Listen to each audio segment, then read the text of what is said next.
What is up? It is day 5 of Paris Fashion Week. What's good? Can you believe it's day 5? I know, it's pretty weird. I feel like Paris Fashion Week is one of those weeks that goes really slow but really quick at the same time. Literally. There are so many things happening. You're like left, right, center. It's just all one day, honestly. Yeah, it is. Right? It feels like today that we got here. Exactly. And today I leave. Tomorrow you leave. Which is, I don't want to talk about that because 48 it's kind of hours left. It's so beautiful here. Where are we? Yeah. We are in Rhude, which is the street that the first ever Chanel was placed. Wow. I'm going to say placed because I don't have another word, but placed sounds I like good. place. That's beautiful. Yeah? You know, it's like a universe thing, like placed. And that is where we are. Mm-hmm. Today we have some pretty epic things coming up, so stay tuned. Keep it locked. You know where it is. And speaking of epic, your outfit is epic. My outfit's epic? Yeah, Your look at outfit's this- epic. look at Look at this. But look at this. But look at this. But look at this. Okay. Well, stay locked.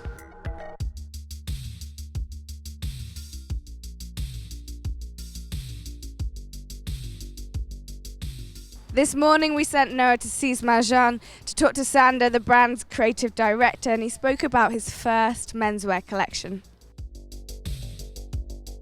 So first off, how are you, man? I'm good. Are you nervous?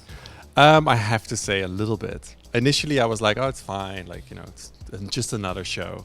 And then this morning I woke up and I was like, oh, okay, it's another show, but it's Paris. You know, it's just a big deal, I guess. It's our first men's show. We've never done a men's show. So it's a little bit nerve-wracking. What's the vibe of this show? Well, the vibe of the show is a few different things. It definitely has a lot to do with the idea of masculinity, the idea of male sexuality, sensuality, fragility, but it also has to do a lot with this idea of pure luxury, you know, which is almost something that has been disappearing a little bit, you know, and it's something that nothing makes me happier than just an incredibly well executed, perfectly made garment. And I think it's kind of the combination of those two things together is what the collection sort of is. How do you balance, that kind of very soft, graceful kind of, vibe mixed with the person that's a little rougher? With those things, they come very natural somehow. Like it's really something, it's always that friction between those things that is something that I'm always interested in. And it's something that for me, it's how I see things, it's what I react to. Like I do everything very instinctually and gut feeling wise. So sometimes I don't really know what I'm doing. I just know that is right and that is wrong. And it also sometimes happens that I don't really know what it is that I'm doing till after it's all done. So this is one of the very few times that I kind of realize what it is that I'm doing. And it's really, that's kind of what Sies Marjan is for the men and for the women, you know. So we're going to see a lot of natural fibers. We're going to see a lot of shiny materials. That's something that, you know, we've always done and something that we sell really well, that we're known for. So a lot of satin kind of textures. But then there's also a lot of leather, a lot of crocodile embossed leather, and a few prints, but very, very like minimal. It's a lot about color as always. So there's going to be a lot of different types of textures. It's also a fall collection and a summer collection combined. So it's kind of seasonless. Well, actually, no, it is as much season as you can get. It's the opposite of seasonless. It's like all seasons, exactly. Man, I'm excited. I really want to see the clothes. I know, me too.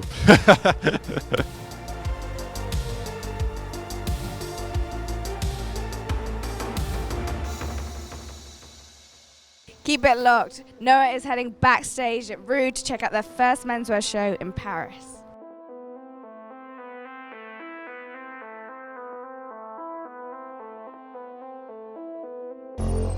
All right, man. First off, you know this is a major congratulations. Thank you.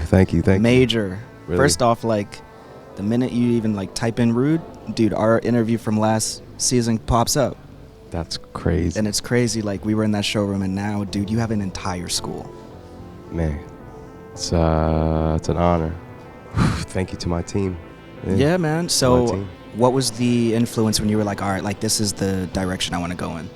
Yeah, when I was designing the collection, which is called Seven Falls, I was really thinking about, like, for the people who aren't familiar with the brand, like how I could tell my story, my personal story, but also convey a hidden message of like honesty and facing adversities and getting back up. So, you know, I played around with that entendre of like the term falls, and I used that to, you know, explore. But really, this is more on a testament of like my upbringing, my foundation, my family who couldn't be here. So.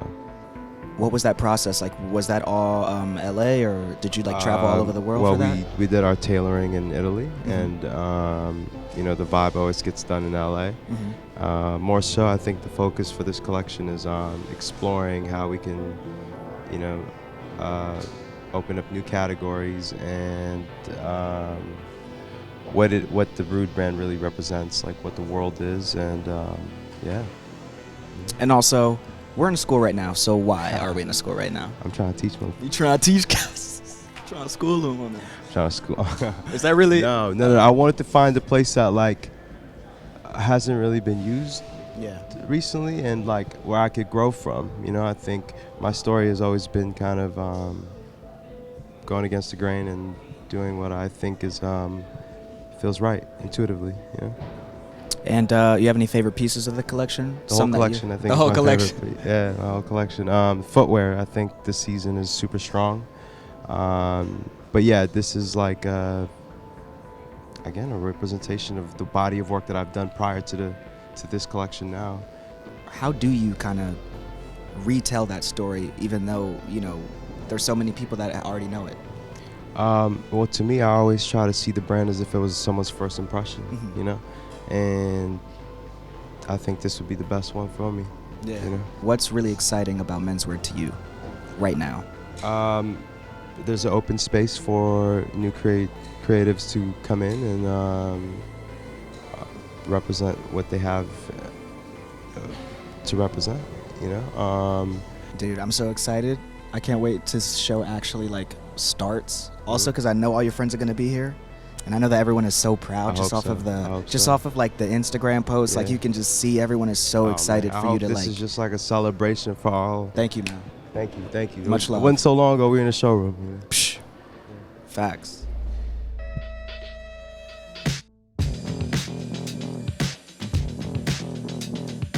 So we just got finished seeing Rhuigi's first presentation. How crazy? It was so good. I mean, I've been following him, Rhuigi and Rhude, for a minute now, you know, and I think that this is kind of like that next level, that next step for the brand.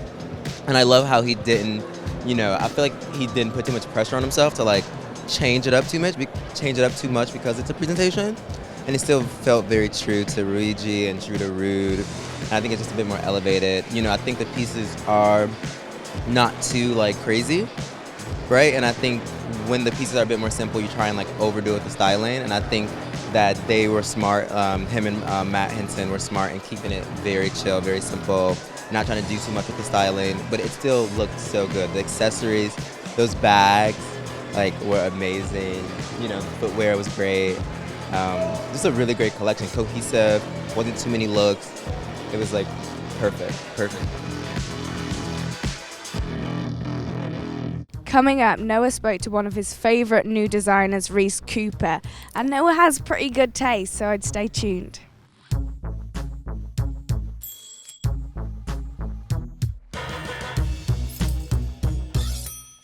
So first off, what's good? I'm exhausted. It's been a full-on week, but I'm happy to be here.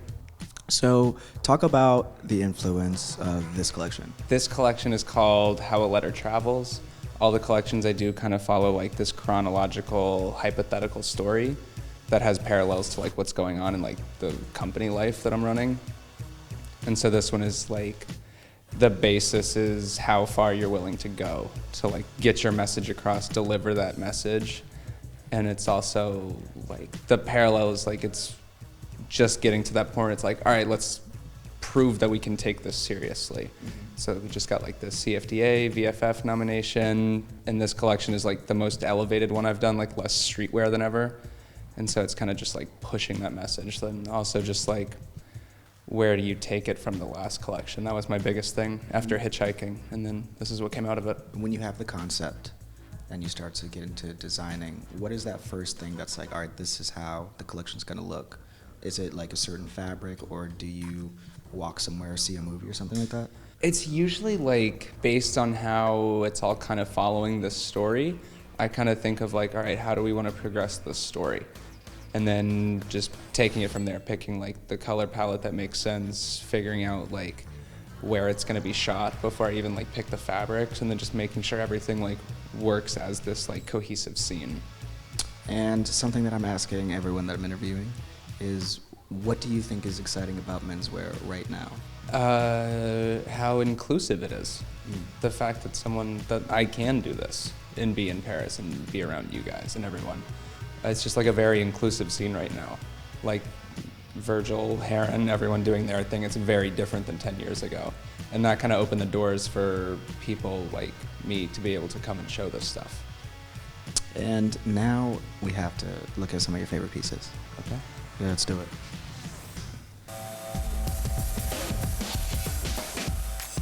So yeah, what are your favorite pieces? Start over here. The denim stuff I've been getting really intricate with. So this is all, it's the same denim fabric that I use every season, and it's just figuring out like, again, different ways to work it and wash it and just reinterpret the same fabrics every time. Like it's the same actual fabric. It starts out as raw indigo, like is this piece. Oh, it's sick. Yeah.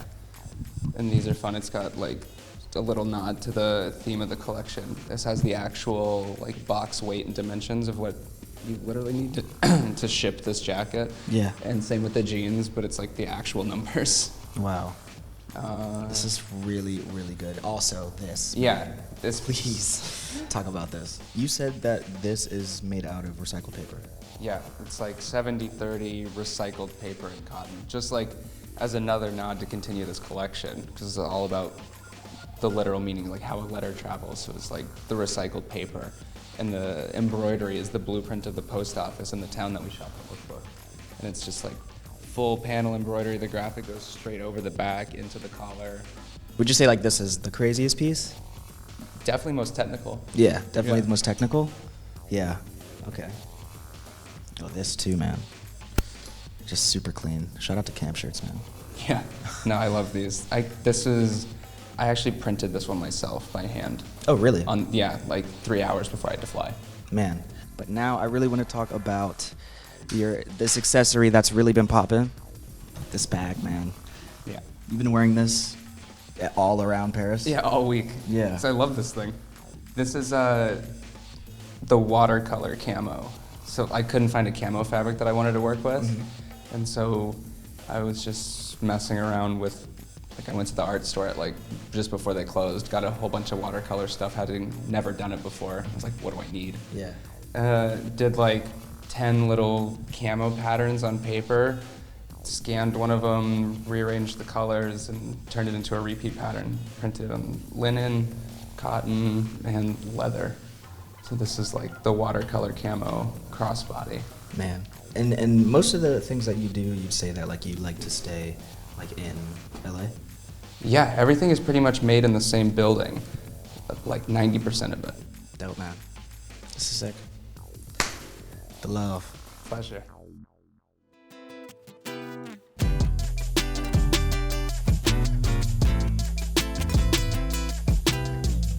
So when Highsnob go to Paris, we pretty much go all out. We get all the team down. Come on.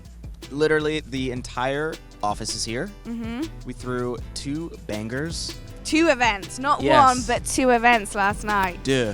The very first one was a zine with Sif. Yep. And then we went to Jungao, and things got a little messy. If you weren't there, you were probably square. Definitely. Check it out.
That is day 5 done for you. Done. Out. And that means you're out. And I am out. So depressing. Head home today to London.